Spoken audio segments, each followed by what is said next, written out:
मध्य प्रदेश के छतरपुर जिले के बागेश्वर धाम के पीठाधीश्वर पंडित धीरेन्द्र कृष्ण शास्त्री पिछले कुछ दिनों से काफी सुर्खियों में हैं और उनसे जुड़ी कई खबरें आती रहती हैं। अब वो एक बार फिर अपने भाई की वजह से खबरों में हैं।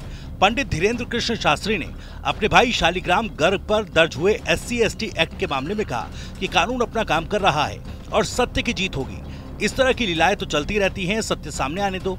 कोई चाहेगा हमारा भाई बेकार हो, कोई चाहेगा कि हमारा पिता बेकार हो। हमारी राम राजा सरकार की जो झांकी निकल रही थी, राम कथा की जो कलश यात्रा निकल रही थी, उसमें एक जगह नहीं 2-3 जगह मुसलमान भाई पुष्प वर्षा करके स्वागत कर रहे। ये वैमनस्यता फैलाना है। और हिंदू राष्ट्र हमारा किसी पंथ के खिलाफ नहीं है। हिंदू राष्ट्र का मतलब हम ये पंथ की लड़ाई बंद करना चाह रहे हैं। कब तक हिंदू मुसलमान करोगे इस देश में? कब तक जाति बात पर मारोगे और गालियां बकोगे? हम हिंदू राष्ट्र से ये मैटर ही खत्म करवाना चाहते कि हिंदू राष्ट्र बने, सामाजिक समरसता हो, सभी पंथ यहाँ पर रहे। वहीं शराबबंदी को लेकर धीरेन्द्र कृष्ण शास्त्री ने कहा कि मध्य प्रदेश में शराबबंदी का हम भी समर्थन करते हैं और उमा भारती का बिना नाम लिए उन्होंने कहा कि बहन जी का काम कर रही हैं।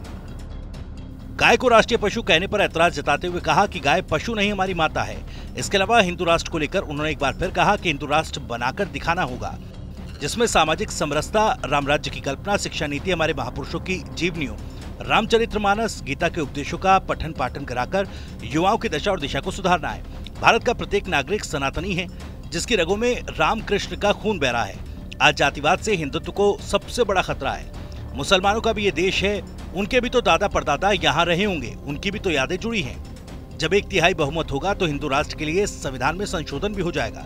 हिंदुओं के बाप में दम होगा तो हिंदू राष्ट्र बन के रहेगा। कानूनी कार्रवाई जो हो वो चल रही है साहब। कानून ने अपना कार्य किया। हम तो धर्म के साथ हैं और सत्य के साथ। आपके साथ रहते थे, लगातार देखते नहीं, उनके साथ इस प्रकार का कहीं ना कहीं बागेश्वर धाम से जुड़े लोगों को नीचा देखना पड़ रहा है और कहीं ना कहीं आप देखिए, एक तरफा कभी सत्य नहीं होता है, एक पक्ष कभी सत्य नहीं होता है, एक हाथ से कभी ताली नहीं बजती है। इतना ही नहीं, धीरेन्द्र कृष्ण शास्त्री ने कहा कि हिंदू समाज से अपेक्षा करेंगे कि अब हिंदू राष्ट्र बनाकर दिखाना होगा। अपने खिलाफ हो रही साजिशों पर उन्होंने कहा कि अब साल 2024 तक सोची समझी साजिशें सामने आएंगी। उनका भय नहीं है, उनके विषय को फेल करना है। इसके साथ ही मेरे खिलाफ इंटरनेशनल साजिश भी रची जा रही है।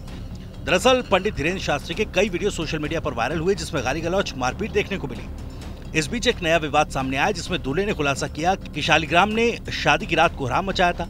तमाम आरोपों के बाद आज दूल्हा आकाश शहरवार मीडिया के सामने आए और शालिग्राम की गिरफ्तारी की मांग की। ग्राम बारात गई थी, मेरी शादी थी वहाँ पे। रात में जब खाना पीना खा रहे थे लोग, फिर उसके बाद ट्राई प्रोग्राम चालू हो गया था। ट्राई प्रोग्राम चालू होने के बाद कुछ लोग खाना खा रहे थे, बाकी 15-20 लोग रह गए थे जो खा रहे थे खाना। वहाँ पे शालिग्राम जी आए, बोले राई नहीं बजेगी और राई बंद करवा दी गई।